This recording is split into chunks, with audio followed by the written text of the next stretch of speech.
Yotox anti-moustique mooy aar mag ak ndaw ci bépp matu-matu yoo am na booy piis ci rido yére ak moustiquaire ak booy diw ci yaram. Val d'Afrique moo leen di may seen journal de la santé.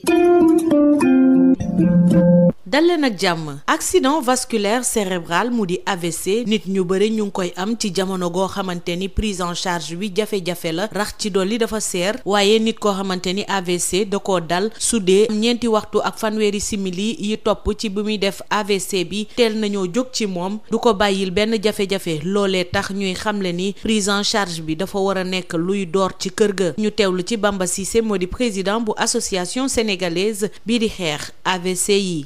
waa prise en charge wu AVC yi moom mooy li nga xamante ne kër ga war nañ koo xam ba ci mbedd mi ak ñëpp mooy AVC nan lay ñëwee maanaam dafa nekk lu bette moo tax ñu tuddee ko accident vasculaire cérébral comme day bette nag nit ki mën ngaa toog nga jékki-jékki nga gis kanam gi benn côté bi di wàcc ci lex bi wala nga gis ni mu jékki-jékki mu ne la gisuma wala mu jékki-jékki loxo bi diis mel ni lu nagam wala mu jékki-jékki tànk bi mel ni tamit lu nagam yooyu yëpp ay signe la yoo xamante ne bu ko nit gisee rek da ngay njort ni dafa def AVC da ngay njort waaw léegi kooku nga xamante ne njort nañ ni def nañu AVC da ngay daw yóbbu ko hôpital buñ ko yóbbu hôpital dañ koy defal li ñuy naan scanner buñ ko defaree lay scanner rek scanner boobu noonu moom mooy définir ni ndax nit kooku noonu dafa def AVC ischémique wala dafa def AVC hémorragique bu ñu nee AVC ischémique mooy bi nga xamante ne ni sidit bi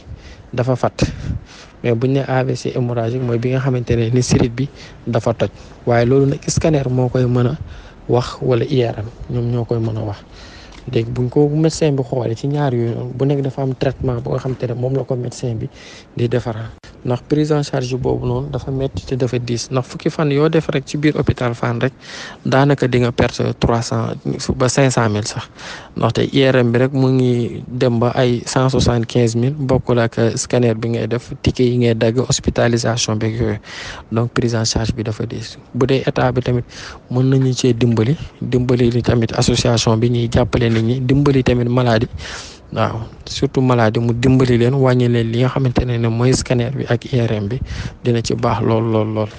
léegi bu jugee ci traitement bi ko médecin bi di defar après nag ci la dem defi ni la ne kinésithérapie mooy di yëngalaat cër yi pour cër yi ñëwaat ndax AVC dafa nekk feebar bu diis boo xamante ne ni bu tëralee nit li ci ëpp sax pour mu jóg dem sax ci li nga xamante ne mooy toilette yi day xaw a jafe donc day nekk nit koo xamante ne daanaka sax day tëdd rek di soxla ndimbal ci ñi nga xamante ne ñooy jege ñaale yi ñëpp foofu nag association bi dina dimbali nit ki di koy may ci ay ordonnance di koy may ci li nga xamante ne mooy ay couche wala li nga xamante ne moom la ñuy wax ay sonde urinaire ak yooyu noonu. ñu fàttali leen ni jamono gi sax ñu ngi amal campagne boo xamante ni ñu ngi ko duppee Afrique Avril AVC jaajëfal naa leen ci déglu bi dig daje ci beneen numéro.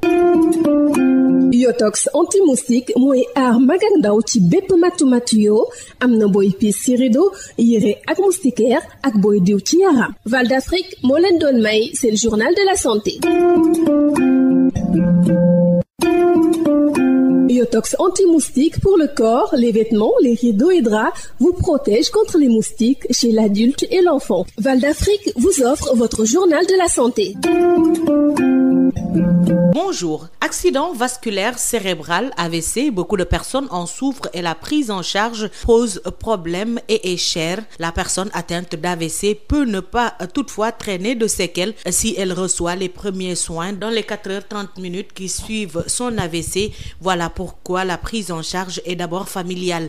Écoutons Bamba Cissé, président de l'association sénégalaise de lutte contre les AVC. La prise en charge d'un AVC, on peut dire que c'est global. Donc la prise en charge, ça commence à la maison. Donc tous ceux qui sont de la maison doivent pouvoir reconnaître les signes d'AVC, comme l'affaissement du visage, ou bien l'engourdissement d'un bras, ou bien d'une jambe, ou bien le fait de ne plus pouvoir parler, ou bien la perte subite de la vision. Et comme c'est accident, tous ces gestes sont brutaux parce qu'un AVC ischémique, c'est lorsque c'est bouché et là la thrombolyse va liser ce caillot-là pour que le sang soit fluide. Mais ça se passe dans les 4h30 minutes.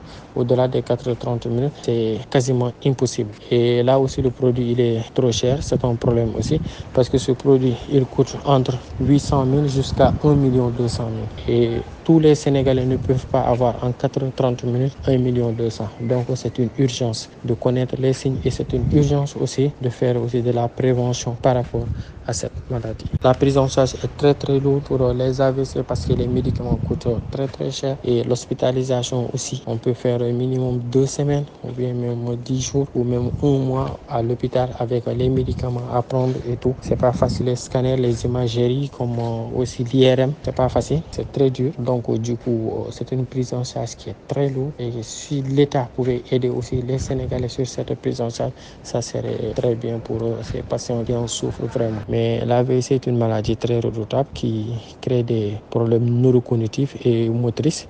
C'est pour ça que la plupart de nos patients qui arrivent tard sont alités. L'association vient en aide à ces patients-là en leur offrant des kits de protection, des couches, du lait, du riz, des médicaments et des bons d'ordonnance et autres. Parce que c'est une maladie qui est très très lourde. En 10 jours, on peut perdre 500 000. Et quand on fait un AVC, quand on voit les signes et que la personne arrive à l'hôpital dans les 4h30, il y a possibilité de retrouver très rapidement toute sa motricité en lui faisant de la thrombolyse en cas d'AVC ischémique. Pour rappel, présentement se déroule la campagne Afrique Avril AVC. Merci de nous avoir suivis. Rendez-vous est pris pour un nouveau numéro. Yotox anti-moustique pour le corps, les vêtements, les rideaux et draps vous protège contre les moustiques chez l'adulte et l'enfant. Val d'Afrique vous a offert votre journal de la santé.